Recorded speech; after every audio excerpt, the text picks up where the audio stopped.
right, so if you are joining on Facebook or you're joining on Zoom, welcome. This is going to be a pretty casual Q&A between myself. My name is Christine Coen. You probably know me, but I'm a New York-based registered dietitian and fitness specialist, and I focus on moving your body, nourishing your body to take care of your mental health, which is something that probably everyone could learn a thing or two about, because it really empowers us to feel our best every single day, day in and day out. Personally, it was something that was a bigger motivator for me than my physical aesthetic was. And when I really shifted my motivation over to focusing on how to make myself feel better, especially when I was struggling with depression and anxiety, it's really changed my life. So today we're going to be bringing in a really awesome guest. Her name is Dr. Ivy Branin, and Ivy and I met, I don't even know, years ago, networking, and we just totally hit it off because she is a naturopathic doctor. And I'm going to just kind of hand it over to her to explain a little bit about who she is, what she does, what a naturopathic doctor is, and then we're going to get into some questions. So to use the chat feature either on Facebook or on Zoom if you're here. And if you're talking about a topic and you're like, oh, I have a question about that, or have a follow-up question, feel free to put it in the chat and we'll work it in as we're on that topic. And any other questions that come up that you still want to ask, but maybe we're not necessarily covering, feel free to pop them in the chat and we'll get to them at the end if we have time. So without further ado, hi, Dr. Ivy, come on in. Hi, Christine. So good to see you. It's been so long since we've actually, nobody's seen anybody in person anymore. But yes, my name is Dr. Ivy Branin. I'm a naturopathic doctor, and I practice in New York City. So I'm currently practicing from my home in Brooklyn during the pandemic, and I work with patients both in New York City metro area, but actually all over the country, and actually even internationally, because some of my patients have now moved abroad. And as a naturopathic doctor, I'm really looking to treat the cause rather than just mask symptoms. So I'm kind of a medical detective. And then once I determine what is going on with my patients, I apply an individualized natural approach. And a lot of it has to do with lifestyle and diet. And one of my other favorite things to do is myth busting, because there's so much information out there on the internet and not all of it is worth reading. So I'm hopefully we'll be answering a lot of your questions and giving you the best advice possible. Totally.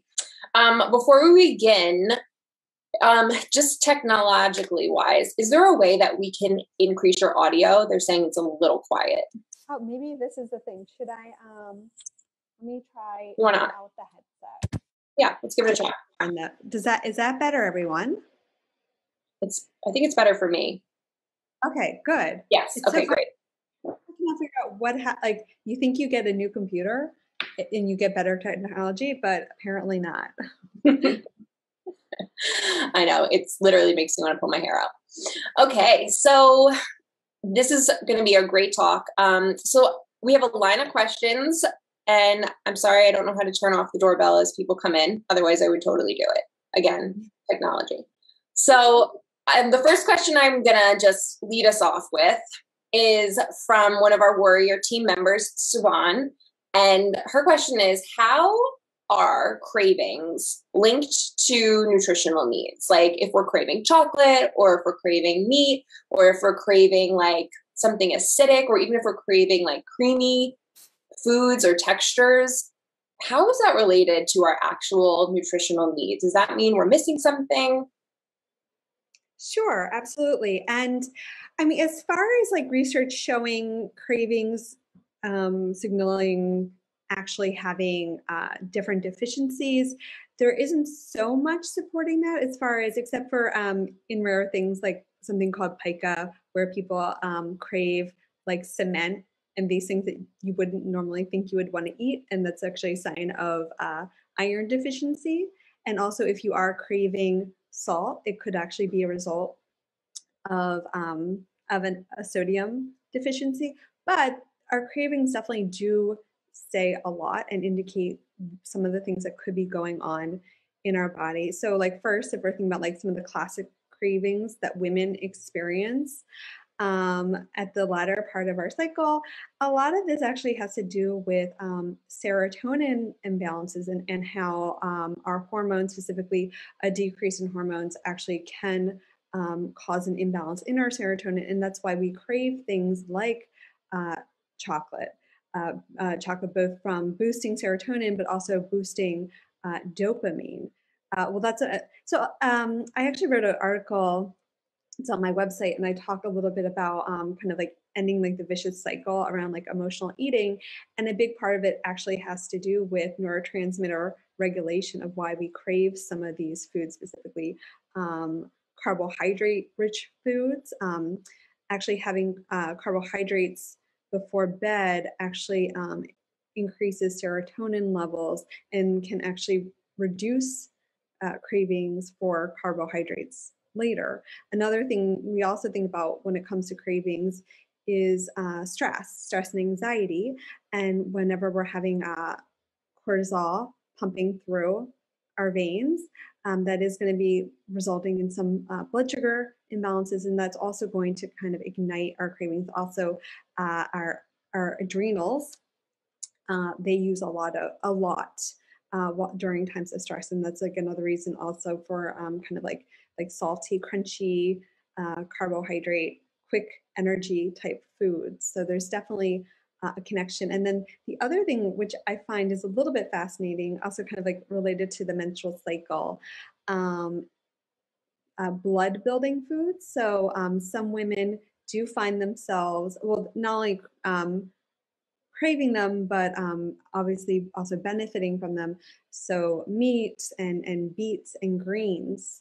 So if you find that you're kind of like wanting some of those foods towards the latter part of your cycle, it's to help really with more blood building. That's super interesting. And when you say blood building, you mean like iron and our red blood cells and just kind of bringing back what we have lost. Yeah, absolutely. Would somebody who, let's say, doesn't eat meat, if they're vegetarian or vegan or just chooses not to eat red meat, would they find that they have a harder time or different cravings in that case? Oh, you mean like they wouldn't have that? I mean, they might still actually have the craving for it, but they might not act on it. Not all vegetarians don't like meat per se, even though they don't actively have it. Yeah, I'm just asking because I know a handful of vegetarians and just people who don't eat red meat, but they have like very extreme symptoms, or they have very, very low weeks where they feel very tired, very fatigued. And especially in their workouts, it really takes them a long time to kind of like come back to themselves in terms of the menstrual cycle. Oh, yeah. And their workout cycle. And I always am curious, obviously there's the moral component or choosing to not have certain things, certain foods, but is their body asking them for something? And how can those, if they're still not going to eat the foods that their body's needing, how can they get those nutrients in other ways? Well, most likely supplementation is usually the best way in these cases. So I do work a lot with both vegan and vegetarian patients who are choosing that lifestyle for various reasons, and I try to support my patients wherever they're at, but definitely are probably going to have to be supplementing with B12 and also iron. Though when it comes to iron, just because you are vegetarian vegan doesn't necessarily mean you'll definitely have to be supplementing with it. So I only will supplement or recommend iron supplementation if we've tested and their ferritin, which is a marker of stored iron, is low. And the reason why you don't supplement with iron if you just don't know is iron overload is actually very serious and it is toxic to the liver. So you have to be careful. But so if you have low ferritin, definitely want to be supplementing with iron. In some cases, I have seen patients so low in ferritin that they have to actually have iron injections actually to help build up those levels. But that's usually, I have worked with a couple of patients who've been on blood thinners, and they were also still menstruating. So that's a big risk factor for iron deficiency.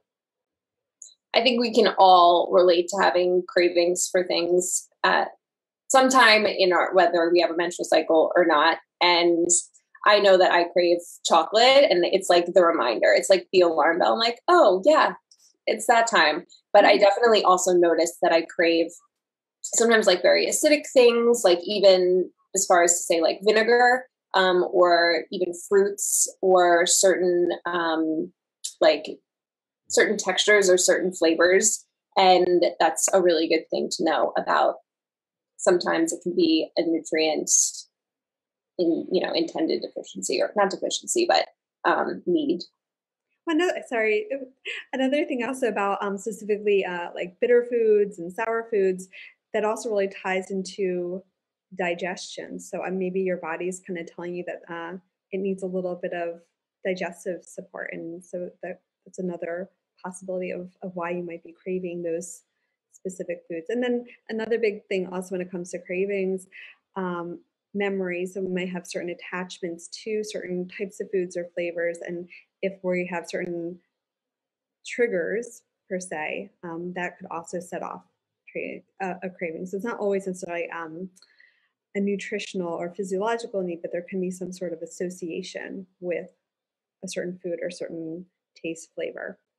Oh yeah, definitely. We talk a lot about food triggers, for sure, just in the psychological realm too. But it is cool to see how you can kind of quench that physiologically, and then get to the psychological aspect if there's even a need after that.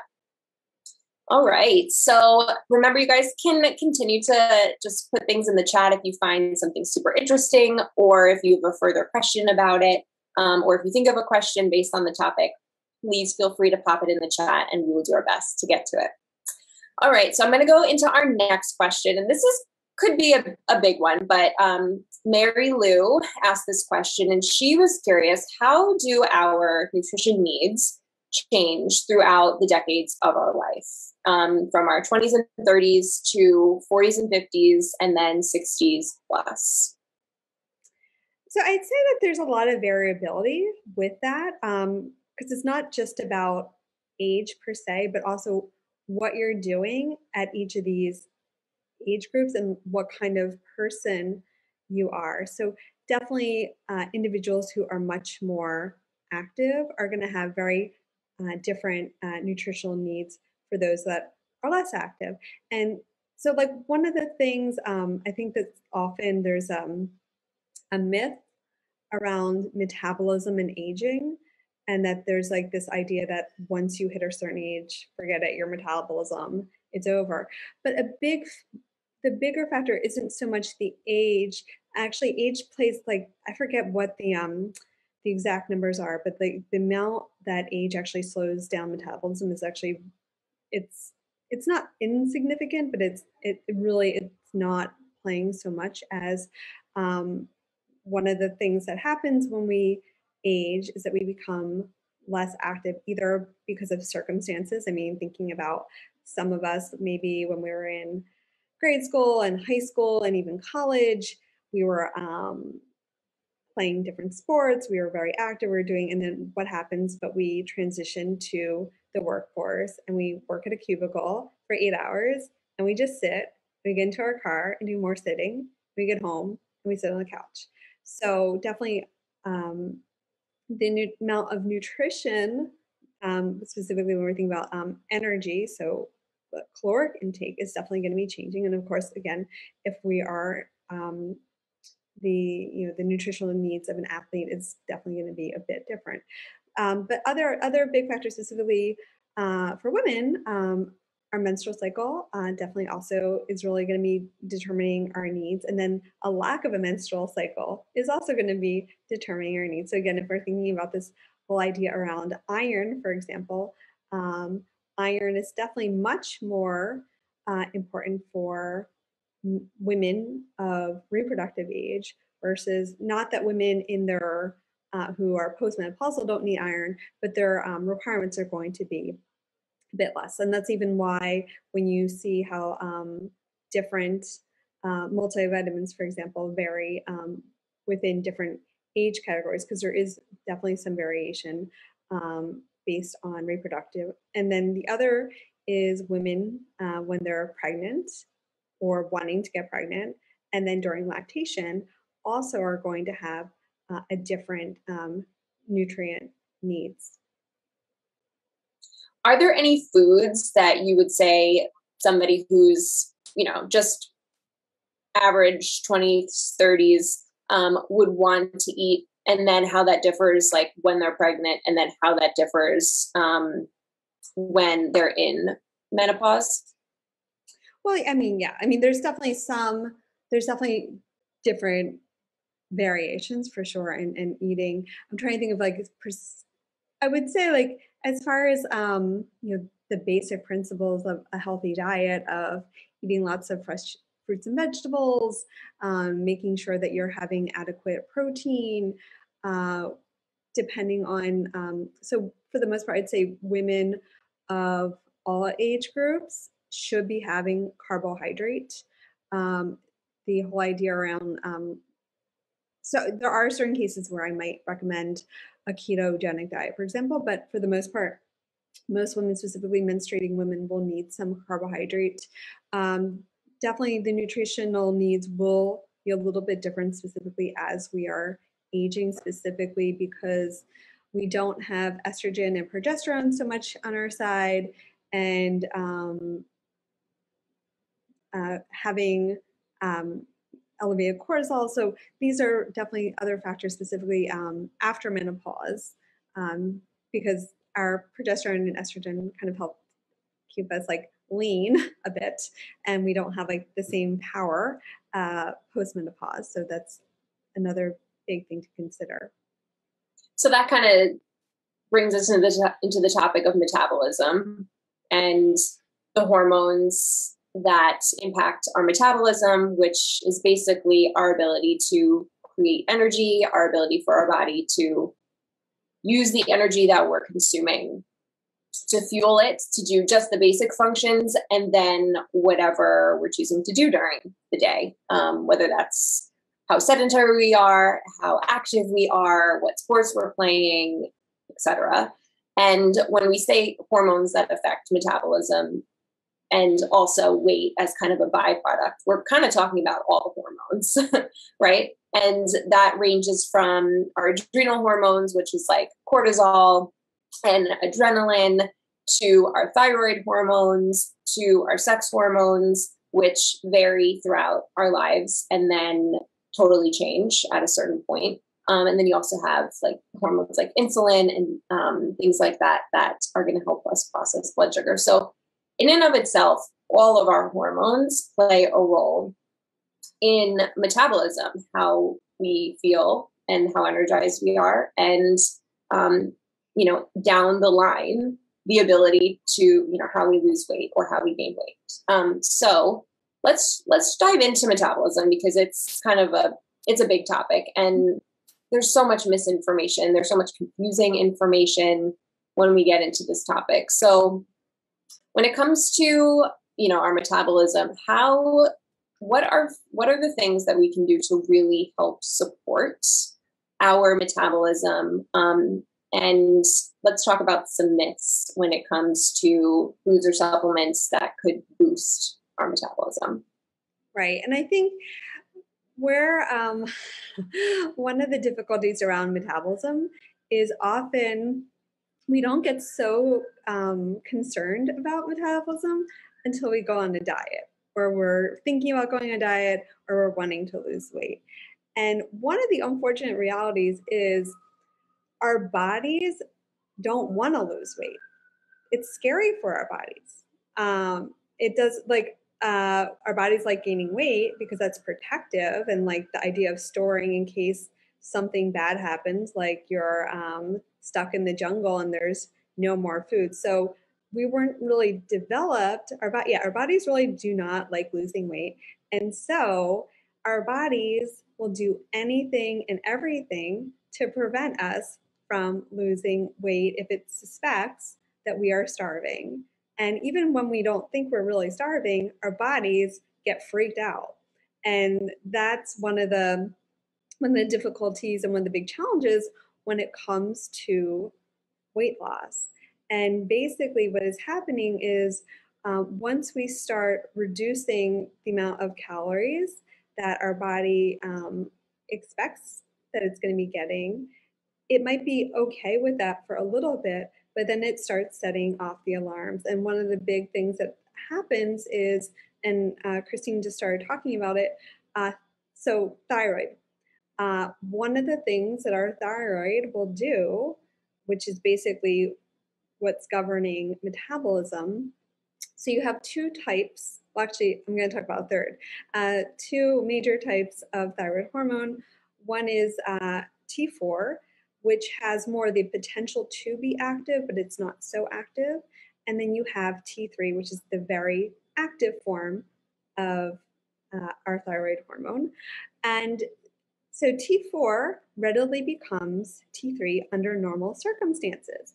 Now, what happens is when the body starts perceiving that it might be starving, instead of producing our nice T3 that helps to like kickstart metabolism, it produces reverse T3, which is inactive thyroid. And so this is one of the things that we have going against us. The other thing that also can potentially happen too is that during times of what is considered perceived starvation, it has a big impact on our HPA axis, which is our hypothalamic pituitary axis. And that also gets kickstarted, and that has an impact on metabolism because cortisol actually impacts the conversion of T4 to T3, plus is very inflammatory. I had a patient a few years ago who was suffering from Hashimoto's thyroiditis, which is a type of autoimmune version of hypothyroidism.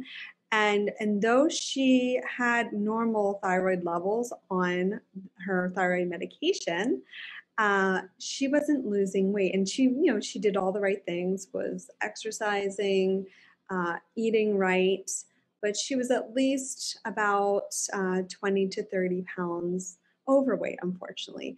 And what was happening was that her body just was not responding to the thyroid hormone. So even though she had enough thyroid hormone pumping through her body, and one of the big things that what we recognized was it was actually a factor of inflammation. And so by actually reducing her body's inflammation, we were able to help. We didn't change anything in our diet. We didn't change anything exercise-wise, just decreasing inflammation. She ended up actually releasing 10 pounds, which was fantastic. So there's like all these like little other variables. And so back also another thing, so when it comes also to metabolism, the other big factor is often sometimes people, they will lose maybe 5-10 pounds and then they're kind of stuck. Well, one of the other issues is actually as we reduce our weight, actually our metabolism does decrease. And it's not necessarily in that we've damaged our metabolism. It's just that we need less energy.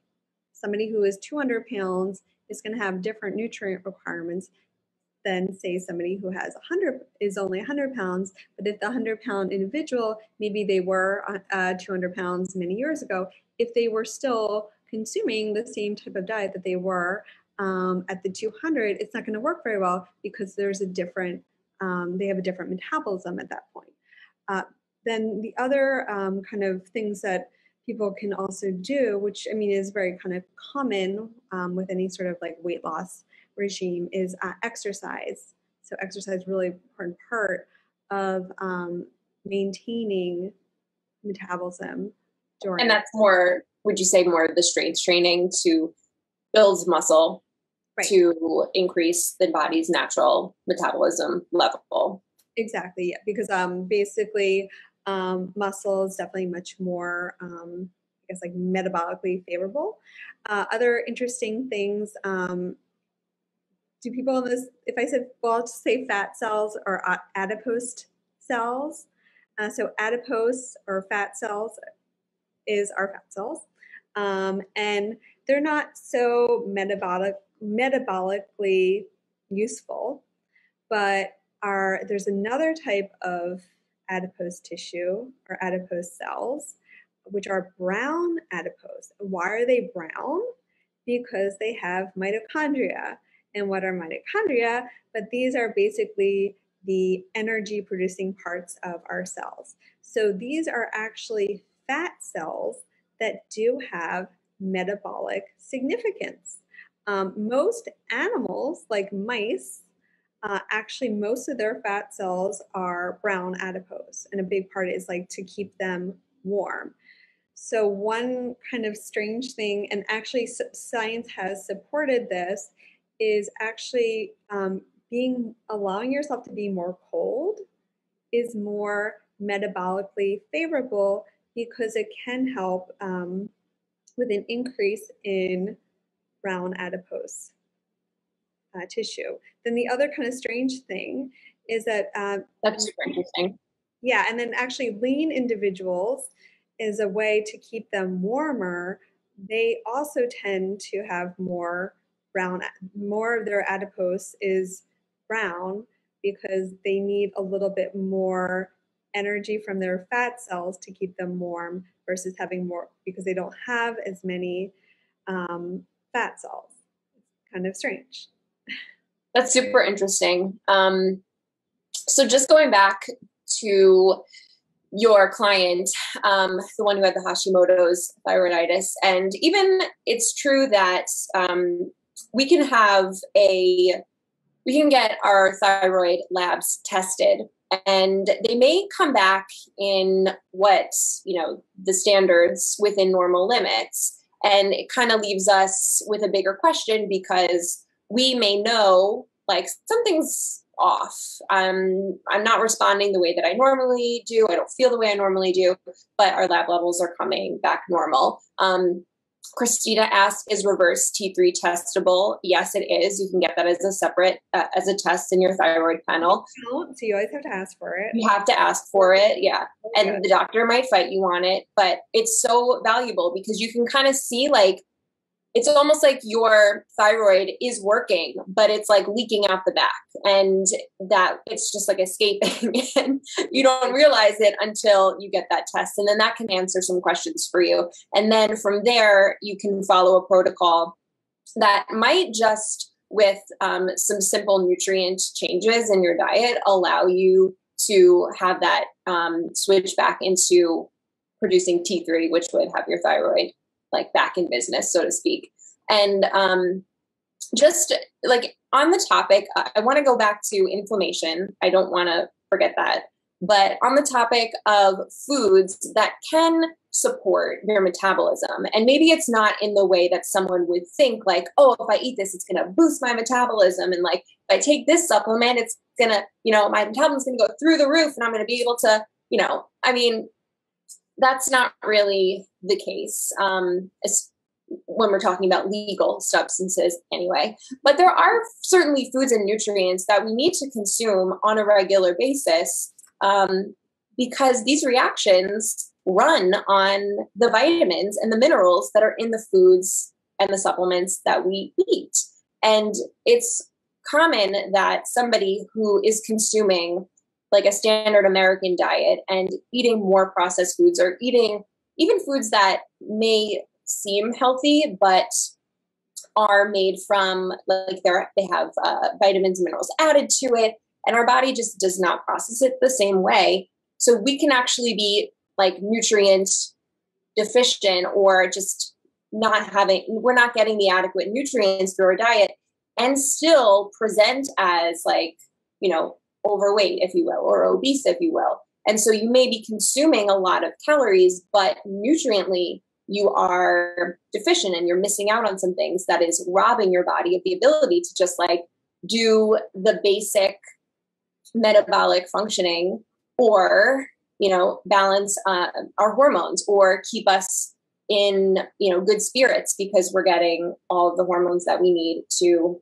help regulate our neurotransmitters and all that good stuff. So just like, this is very basic stuff, but just rattling off things like to support the thyroid, especially, you have like your shellfish, you have your Brazil nuts, you have your meat and your beans, you have your eggs, whole eggs, not just the whites, other fruits and vegetables, fish, beets, and that's going to deliver things like the iron, the iodine, the tyrosine, the zinc, the selenium, the vitamins, the B vitamins, the C, the E, the D, the stuff that we really need to be getting in, that we can get from food.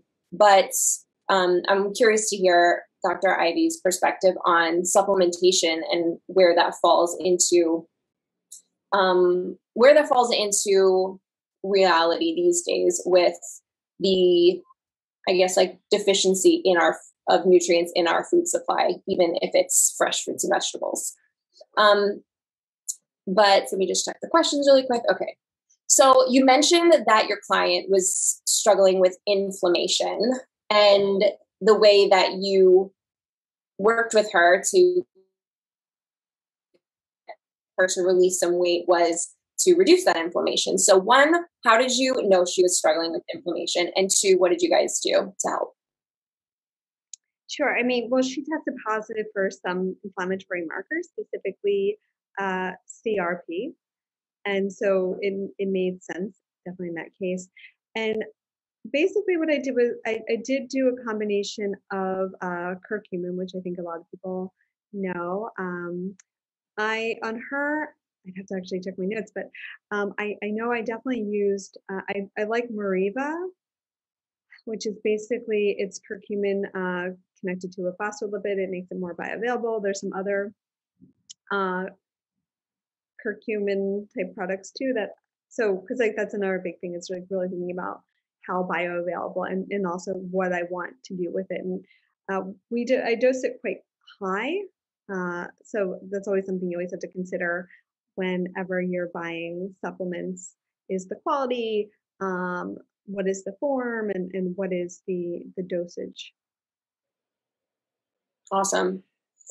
So you discovered she was having some inflammation through her lab tests, specifically that CRP one, and then you adjusted some things to help bring it down. So we got another great question about inflammation. So what are foods that can trigger inflammation, and how can we decrease it? And I would love to hear your perspective on this from, obviously, there's going to be the obvious foods that do trigger inflammation in our body or exacerbate existing inflammation.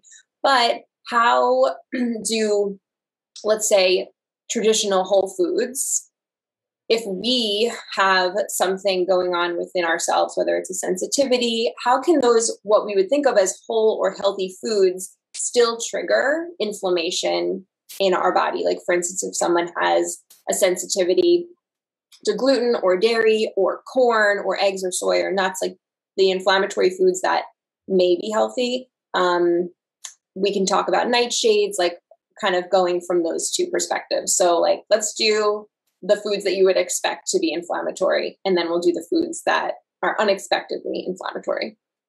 Oh, wow. Okay, let's see if we can break this down.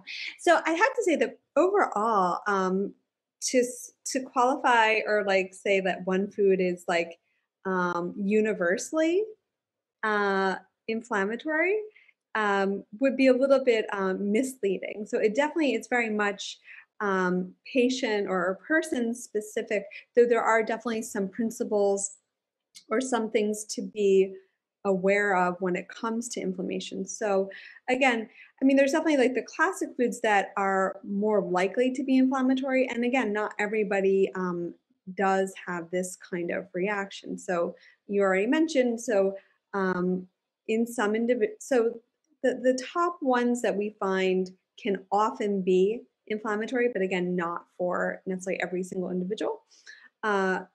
dairy. And when we say dairy, so a lot of people think dairy is eggs. It's not eggs, but we're talking about cow, goat, sheep, and yes, yogurt is dairy when it comes from an animal. For some reason, sometimes my patients don't think yogurt or kefir count, but eggs do, which is kind of funny.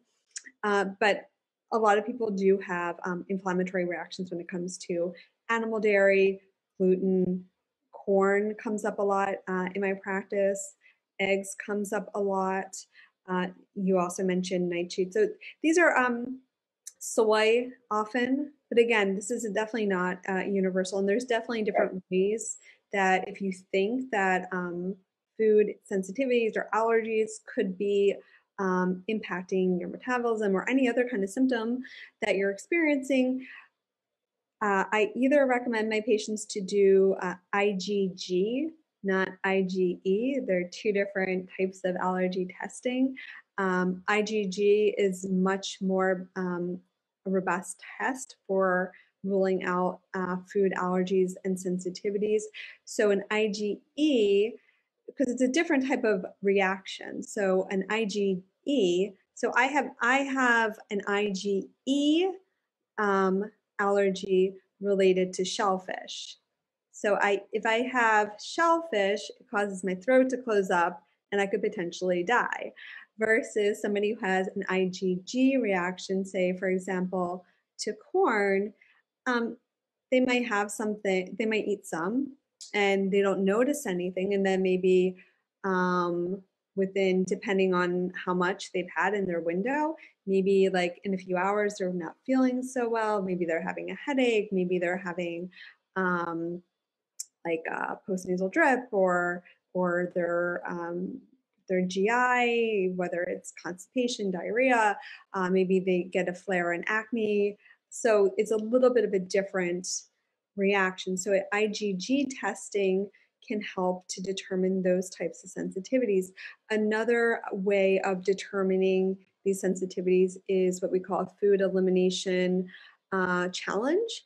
And so that's where we eliminate from the patient's diet a list of some of our top allergens. And again, it's things like I had just mentioned, things like dairy and eggs and gluten and nightshades and all these. And citrus comes up actually quite a bit too.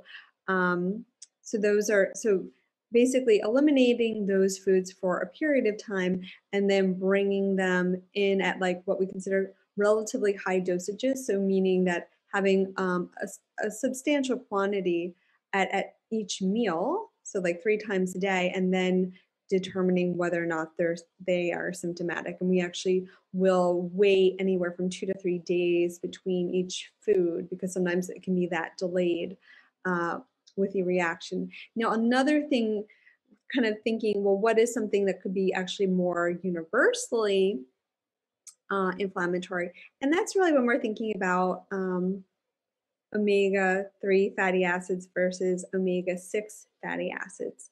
And so our diet has definitely changed from like the Paleolithic age to now, although even there's been a lot of debunking on some of like the theories around the paleo diet. But one thing that is definitely for sure is that the ratio of omega-3 fatty acids to omega-6 fatty acids that we've been ingesting has changed greatly. And it's not, and we can't just blame arachidonic acid, which is a type of omega-6 from red meat. It's not really because of that. It's because it's actually in a lot of vegetarian products. A lot of the oils we cook with, a lot of the foods we have are very rich in omega-6 fatty acids. And I'm not saying that you can't have them, but really encouraging definitely much more omega-3 foods, again, whether it's through fish oil supplementation or choosing more fish, choosing, if you're going to eat eggs, choosing omega-3 eggs, which basically means that they fed the chickens flax seeds, are eating flax seeds, hemp seeds, walnuts, all these kinds of foods. So really encouraging much more omega-3s in your diet. And then the other thing we think about inflammation, thinking about the microbiome. And one of the best ways to support our microbiome isn't necessarily through probiotics and fermented foods, but actually plant food diversity. So making sure that on a weekly basis, you're having 30 different types of plants. So one of the problems is that a lot of us tend towards a very like mono food diet. It might be healthy. Maybe you are doing like, the brown rice, broccoli, and chicken for dinner, like many times a week. You only eat like apples and bananas. And then I'm trying to think like what are like maybe like spinach. So really diversifying it can be like a fun little challenge specifically for kids is like how many different types of plants. And also the nice thing is coffee and chocolate count towards your biodiversity. Sweet. That is probably the most exciting news that you share with us all night. No, but that's actually really interesting. And the diversity challenge, I mean, I fall into the habit of buying the exact same groceries every single week. And that includes my vegetables because I just know the ones that are easy. Mm-hmm. And a couple weeks ago, we had kind of a call in the warrior team, and diversity, variety was one of the things that I mentioned. And even just challenging yourself to go out and get one new different vegetable a week is already like pushing you up against the wall. People like their habits. People like what they like. Mm-hmm. And even somebody who has, a palate that enjoys different flavors. So I think that's an excellent recommendation. I always love the recommendations of what can we add into what we're already doing to enhance and support ourselves even more versus what do I have to like? We're commonly in that mindset of like, cut it out, take it out. What do I need to remove? But let's see what we can add, because just inherently when we're adding new things and different things, there's going to be less room for other things as well. Just want to touch down again on your comment about the the vegetarian products and the seed oils.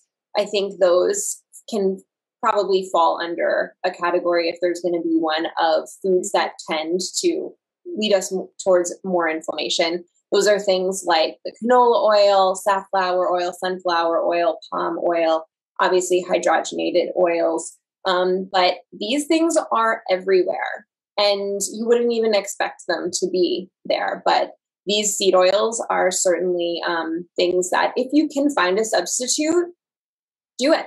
Do it. There's so many other options out there. Just need to look a little bit harder.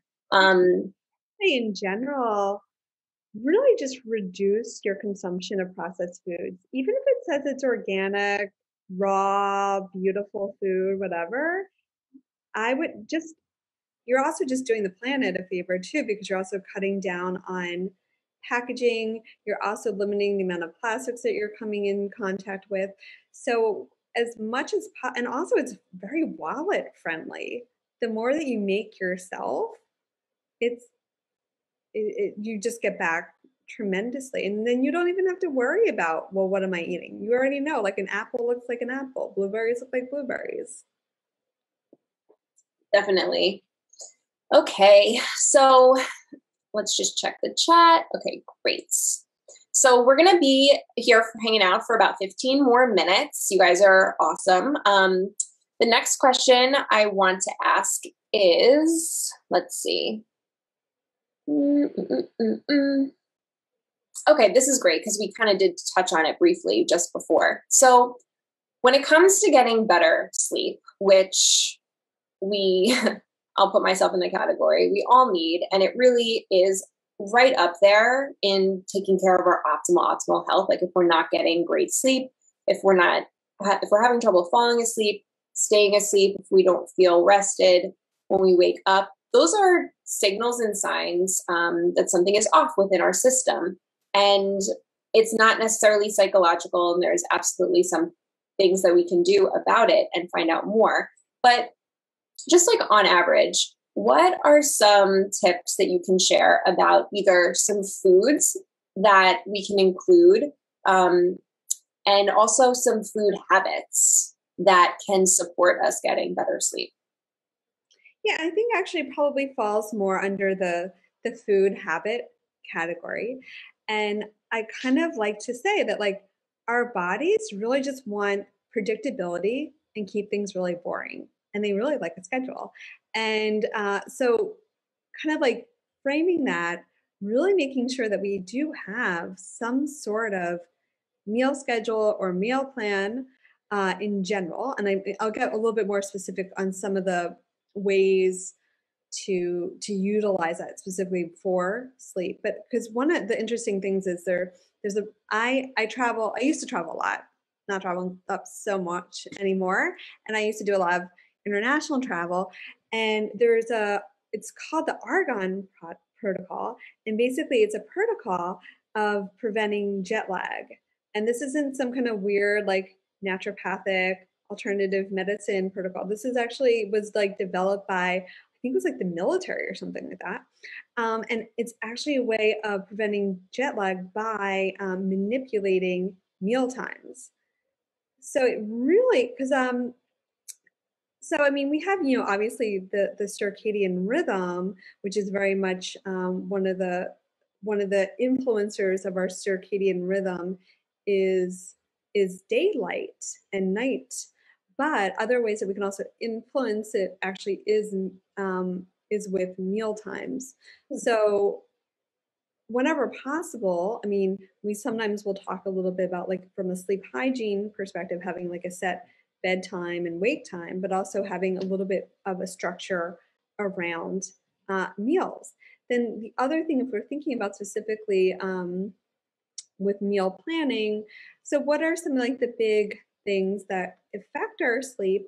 Well, one of the biggest things is definitely stress, and cortisol actually has a rhythm. So cortisol is highest in the morning, and then ideally it should be lowest in the evening, because cortisol kind of like it actually is what wakes us up. In fact, actually can even wake us up In the middle of the night. in the night. So yes, we have like a cortisol rhythm, but cortisol actually can spike due to stressors, and this can be like the psychological stress when we get like that email or we just broke up with someone, or it could be like physiological stressors as well. It can also spike and wake us up if we're undernourishing, if we're dieting and we're not getting enough food, and it wakes us up because it's trying to make more glucose.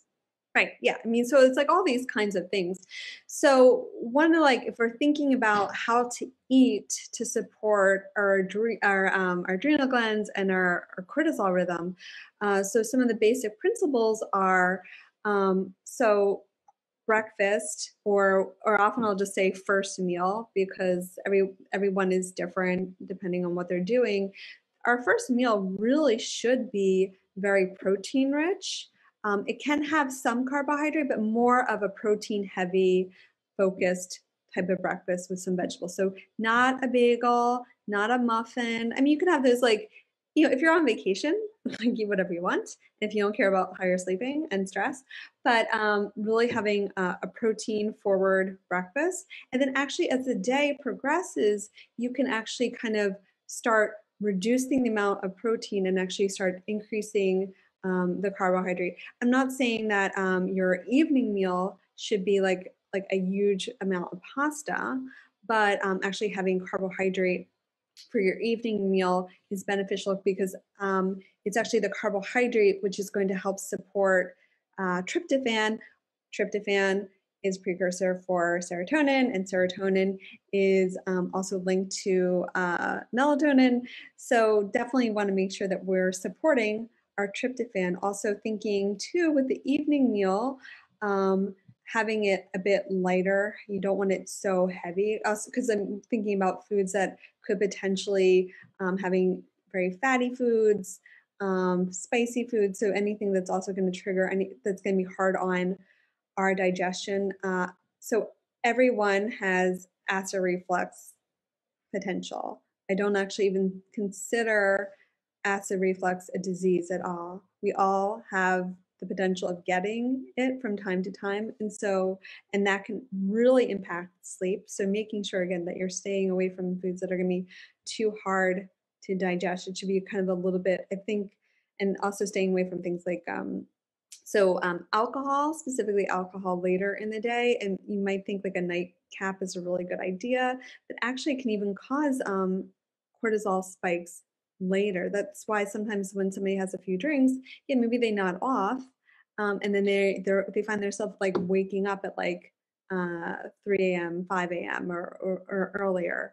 And also another thing, and this isn't, we're talking about sleep in particular, but when we even think about the metabolism of a meal, alcohol actually slows down metabolism because we metabolize alcohol first. And so that can be have a big impact on what we're eating. And then of course, other things that could also kind of potentially impact sleep. So yes, we want to have some like slow carbohydrate with dinner. So things like sweet potatoes, or I like millet or quinoa, but things that might not be so beneficial. Sugar, even fruit can actually have an impact, a negative impact on sleep when it's closer to bedtime. And I really think it's best to definitely allow anywhere from 3, 4+ hours between your last meal and bed. Some people will sometimes need like a small snack, but I really something, very, very like a handful of nuts, hard-boiled egg, basically just like maybe a little bit of protein just to kind of get you through. If I feel like if our body is sending us signals, like if you're getting hunger pangs, definitely want to address them before going to bed because that's going to definitely disrupt your sleep. Thank you. That was so informative and so helpful. Literally, like I wrote down my thoughts about this question and you hit every single one of them. You're amazing. You're the best. Okay. So let's just quickly check. Okay, great. So unless you guys have a specific question that you want us to answer in the last 5 or so minutes, you can pop that in the chat. Otherwise, I have a last question that we'll end on tonight. And I'll just wait a hot second for anyone to write anything. Thank you so much, Ivy. This was so helpful. And I know that it's going to give a lot of people some valuable insight and some information. Okay. All right. So all right. So the last question, that we'll end on tonight is fasting. And do you recommend fasting, any type of fasting, whether it's intermittent fasting or like 24 to 72 hour water fasting, in any case, period, and in any weight loss case? Sure. So it's definitely mixed. And again, one of the hard things is women, like we do have reproductive needs. And so we have to be very careful with that because basically anything that our body perceives as stressful could impact our menstrual cycle. And there's definitely good ways to utilize fasting, and then there's ways that it could potentially backfire and really not get you the results you want. So there definitely is some merit to intermittent fasting, but definitely again for women, specifically reproductive women, extreme intermittent fasting, things like I think it was like the 8-16 or anything. Really, for like only eating in like an 8-hour window and fasting for 16 hours. That's what you mean, right? Right. And then there's even one that's even more extreme. I think it's like 420. I don't know.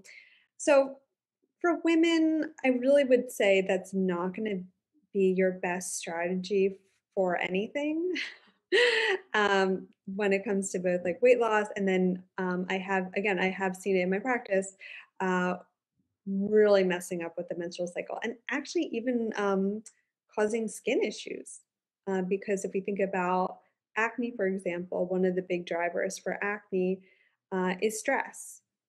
And so that's typically not going to be the best route. Now, there is definitely benefits to intermittent fasting, specifically when we think about growth hormone, lipolysis.